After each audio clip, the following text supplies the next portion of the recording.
abertura de gravação aos 15 dias do mês de dezembro de 2016, na sede da Procuradoria da República no estado de Goiás, presença do Procurador da República LT Correia Filho, Rafael Perecer Rodrigues Barbosa, compareceu o senhor Carlos José Fadiga de Souza Filho, CPF 566-401-70582, devidamente acompanhado de seus advogados Pier Paulo Cruz Bottini, OAB São Paulo 163657, e Walter Pedrosa Barreto Júnior, OAB Bahia 20.344, a fim de prestar depoimento em razão da celebração do acordo de colaboração com o Ministério Público Federal. Nesse momento, todos os presentes são cientificados da proibição do uso de quaisquer experimentos de gravação, registro de vídeo próprios e declaram não estar fazendo uso oculto ou dissimulado de qualquer dos equipamentos sob as penas da lei. Observadas todas as cautelas de sigilo determinadas, atendendo aos ditames da Lei 12.850/2013, notadamente contra o disposto dos artigos 4º e 7º, pergunta ao senhor Carlos José Fadiga de Souza Filho, os advogados ora presentes são seus defensores legalmente nomeados para lhes assistir no presente ato? Sim. O senhor renuncia ao direito ao silêncio, reafirmando o compromisso legal de dizer a verdade?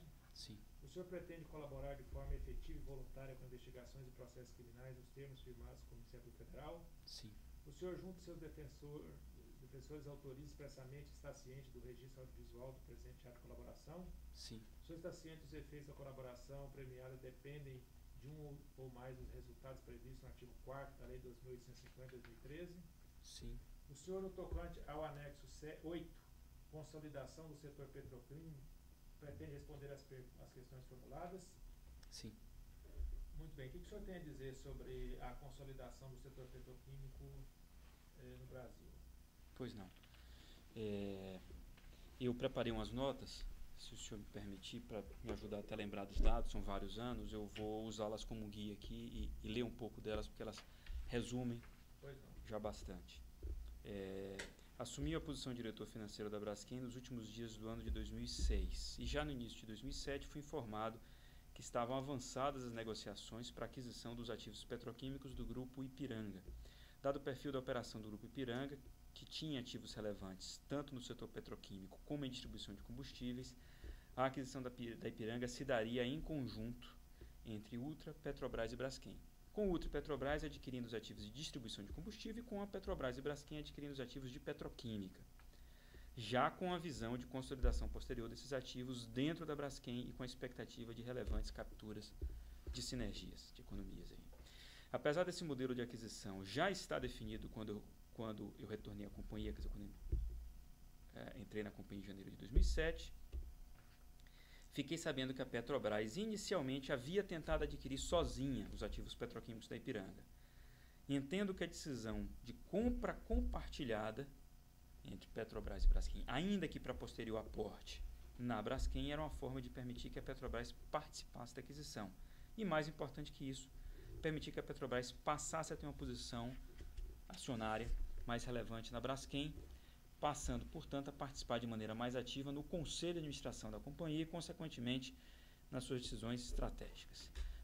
Até aquele momento, a participação da Petrobras no capital da Braskem era de 8,3% e, com a aquisição dos ativos da Ipiranga, estimava-se que ele pudesse chegar a algo por volta de 25%, como de fato ocorreu. O ativo principal da Ipiranga no setor petroquímico era a Ipiranga Química, empresa com relevante participação na produção de polietileno e também com produção de polipropileno. Além disso, a Ipiranga Química possuía uma participação no capital da Copesul, que era importante, pois, somada à Braskem, a participação que a Braskem possuía também na Copesul, daria à Braskem o controle do capital da Copesul. O controle da Copesul, por sua vez, permitiria que a Braskem pudesse incorporar a Copesul, central de matérias-primas do Polo do Rio Grande do Sul. Assim, integrando assim a primeira e a segunda etapa, primeira e segunda geração petroquímica. Movimento semelhante ao realizado pela Braskem com a central de matéria-prima na Bahia 5 anos antes.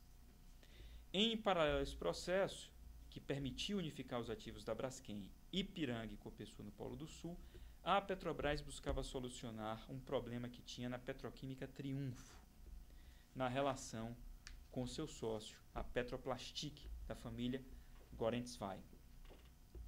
Dos ativos relevantes no Rio Grande do Sul, da cadeia de eteno-propeno e polietileno-polipropileno, a Petroquímica Triunfo era o único ativo que estava fora até aquele ponto da consolidação em curso entre Braskem, Copesul e Ipiranga. Desde o início do processo de aquisição dos ativos, a Petrobras expressou o desejo de consolidar também esse mesmo conjunto de ativos, a Petroquímica Triunfo. Em função da complexidade societária do Grupo Ipiranga, que tinha 3 empresas abertas na Bolsa, Refinaria de Petróleo Ipiranga, Distribuidora de Produtos de Petróleo Ipiranga e Companhia Brasileira de Petróleo Ipiranga, o processo de aquisição se desenvolveu em várias etapas ao longo do ano de 2007 e 2008, dando assim a oportunidade para a Petrobras negociar com seu sócio, na Petroquímica Triunfo, uma solução para o impasse existente naquela companhia. Ao final do processo de aquisição, a Ipiranga e a Copesul foram aportados na Braskem, levando a participação da Petrobras para 23%. No ano de 2009, a Petrobras informou que, não tendo conseguido a solução para o impasse com o seu sócio na Triunfo, pretendia, na condição de controlador da Triunfo, aportar a Triunfo na Braskem e receber em troca, para os sócios da Triunfo, Petrobras e Petroplastic, ações da Braskem, né, em pagamento por esse aporte. A incorporação da Triunfo na Braskem aconteceu em 30 de abril de 2009. Aí eu passo para a próxima grande aquisição e consolidação do setor, que foi no ano de 2009 para 2010, a aquisição de um concorrente chamado Quator Petroquímica. No ano de 2009, durante a crise econômica iniciada em 2008, a Odebrecht foi procurada pela Petrobras para discutir a possibilidade de fusão entre Quator Petroquímica e Braskem. Importante destacar que a situação financeira da Quator era extremamente difícil, devido à sua elevada dívida, associada ao grave momento econômico que afetava a rentabilidade da empresa. Após uma primeira avaliação, ficou claro que o valor da dívida da Quator levaria uma empresa resultante da fusão entre Braskem e Quator a ter um perfil financeiro delicado. Ou seja, seria necessário um aporte de capital para que a empresa resultante dessa combinação tivesse saúde financeira para atravessar a crise e prosperar, evitando assim que a empresa combinada viesse a ter o mesmo problema de endividamento que a Quator sozinha já tinha até aquela altura. No primeiro momento, me recordo que a Unipar, controladora da Quator, expressou interesse em permanecer como acionista da empresa resultante da combinação entre Braskem e Quator, ao lado, juntamente com Odebrecht, Petrobras e BNDES. Como a Unipar não teria capital para aportar nesse processo de fusão, e como o seu ativo Quator era menor que o valor da Braskem, exatamente porque a Quator estava muito endividada, ficou claro desde o início que a participação final da Unipar na empresa combinada seria muito pequena. Durante o processo de negociação, a Unipar, representada pelo presidente do seu conselho de administração, Frank Geyer, mudou sua posição e informou a Braskem e Petrobras que não desejava mais permanecer na empresa resultante e que, portanto, era vendedora de sua participação de 60% na Quator. Por volta de novembro de 2009, eu soube por Bernardo Gradin, então presidente da Braskem, e Marcelo Odebrecht, então presidente do conselho da Braskem, que Frank Geyer demandou receber um valor no exterior, não registrado, para aprovar no conselho da Unipar a venda de participação de 60% da Quator, que era detida pela Unipar. Mas não participei da negociação do valor que seria pago ao Frank Geyer. Você sabe que valor foi pago? As estimativas internas é de que era um valor de 150 milhões de reais. 150 milhões de reais? Eram empresas grandes, com valores grandes envolvidos, e a informação interna que a gente tem é de 150 milhões de reais. Seria uma espécie de uma propina privada? Seria uma espécie de uma propina privada. 150 milhões de reais. Isso. E a Unipar, o capital social dela na época era totalmente privado? Era privado, com ações listadas na Bolsa. A Unipar é uma empresa que estava listada na Bolsa há vários anos. Ela estava até fazendo um fechamento de capital, não sei se ela continua listada, mas ela era há vários anos, e tinha um controlador, que era uma holding da família Geyer. Então a família Geyer controlava essa empresa, apesar de ter uma participação. O senhor sabe se a Petrobras ou o BNDES, através de alguma subsidiária, tinha alguma participação acionária na Unipar? Não sei, não sei. Se não me engano, não tinham. Certo. Esse valor que foi pago por fora, você espécie de propina privada, era parte do pagamento do preço que foi pago por fora, ou era uma espécie de uma comissão ou uma propina mesmo? Isso Olha, lesou quem? Lesou acionistas minoritários, lesou... quem foi lesado nessa operação? Bom, o que eu me recordo, grandes números, né? A Quator valeria, sem sua dívida, né? Os ativos que ela tinha, por volta de 7 bilhões de reais. Bilhões. Mas ela tinha uma dívida muito grande, de quase o mesmo valor. Tanto que, como a empresa foi vendida com a dívida, o que foi pago foi o líquido disso. Sim. Por volta de 600 milhões é o que eu tenho de memória do valor oficial da transação. Estes 150 milhões sendo pagos por fora, entendo que teriam sido direcionados ao Frank Gaia. Quem, na minha avaliação, teria perdido nessa transação? Os outros acionistas da Unipar, que não a família Gaia, que não receberam esse pagamento. E os outros acionistas da Quator, empresa vendida embaixo. A Unipar vendeu a Quator. A Quator não era só da Unipar, era também da Petrobras. É uma avaliação. Uma forma de interpretação seria essa. A Petrobras tinha participação na Quator? A Petrobras tinha 40% da Quator, a Unipar tinha 60% da Quator.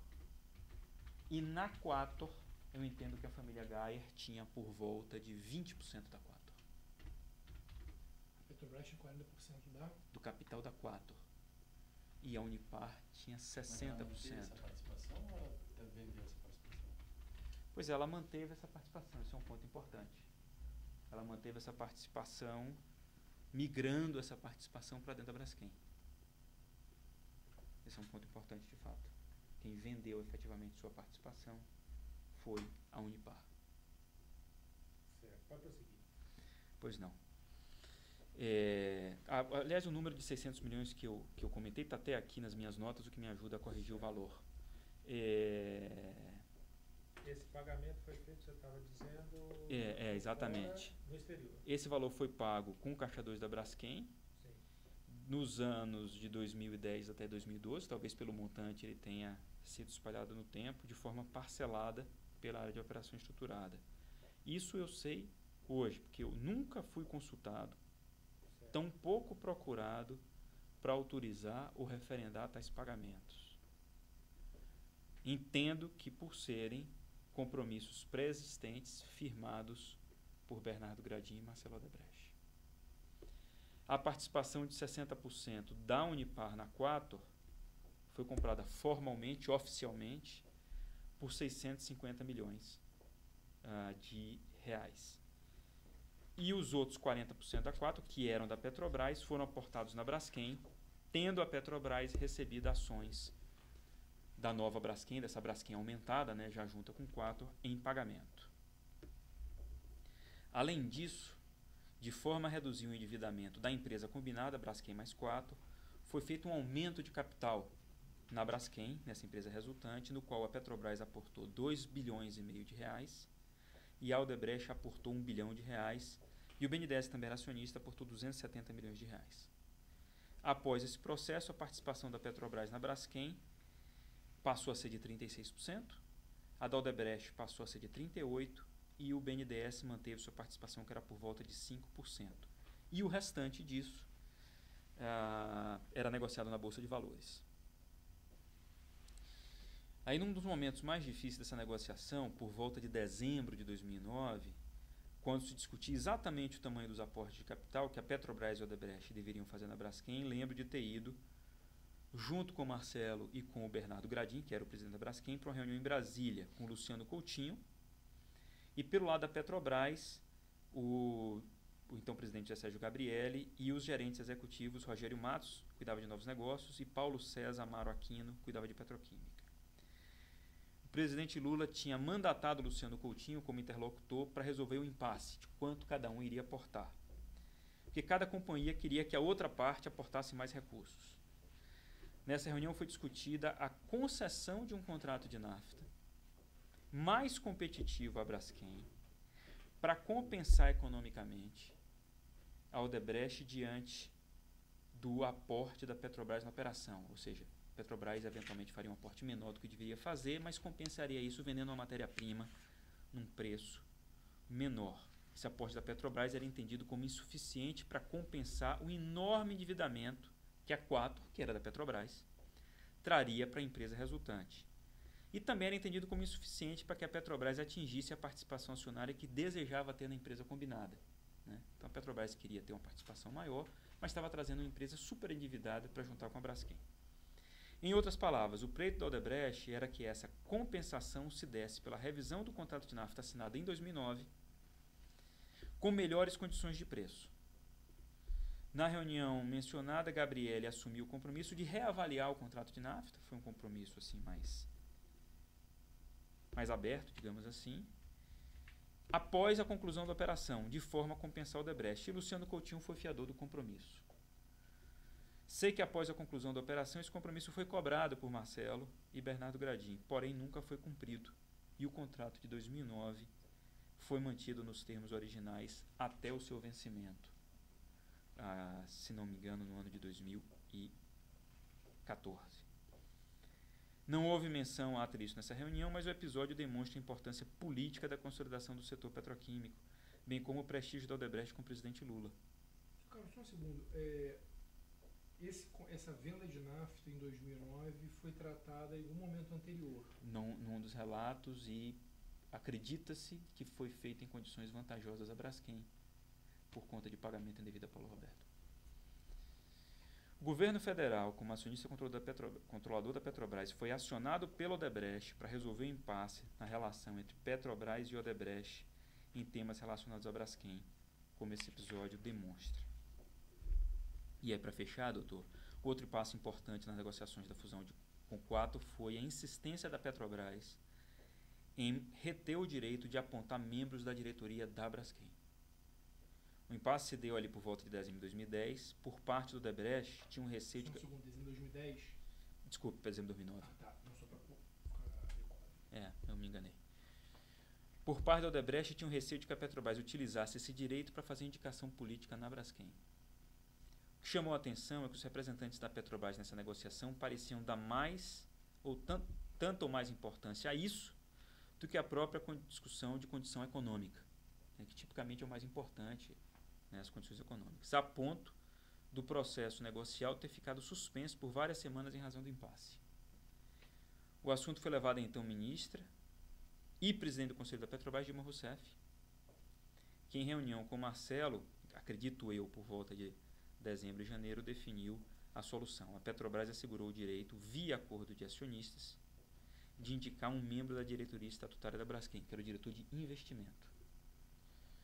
Via side letter, via um acordo lateral, ficou um direito de, na primeira diretoria, ter direito a 3 diretores, e depois disso viraria somente um diretor. Esses são os pontos que eu anotei, trouxe essas notas para tratar. A indicação política de algum desses diretores?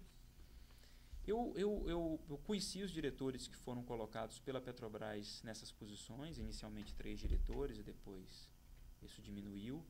Não, eram todos funcionários de carreira da Petrobras. Terminou não acontecendo o que a Odebrecht receava de indicações políticas. Eram até bons técnicos, com conhecimento do setor. Certo. Mais alguma coisa a acrescentar? Não, sobre consolidação acho que são os temas principais. Doutores? Não?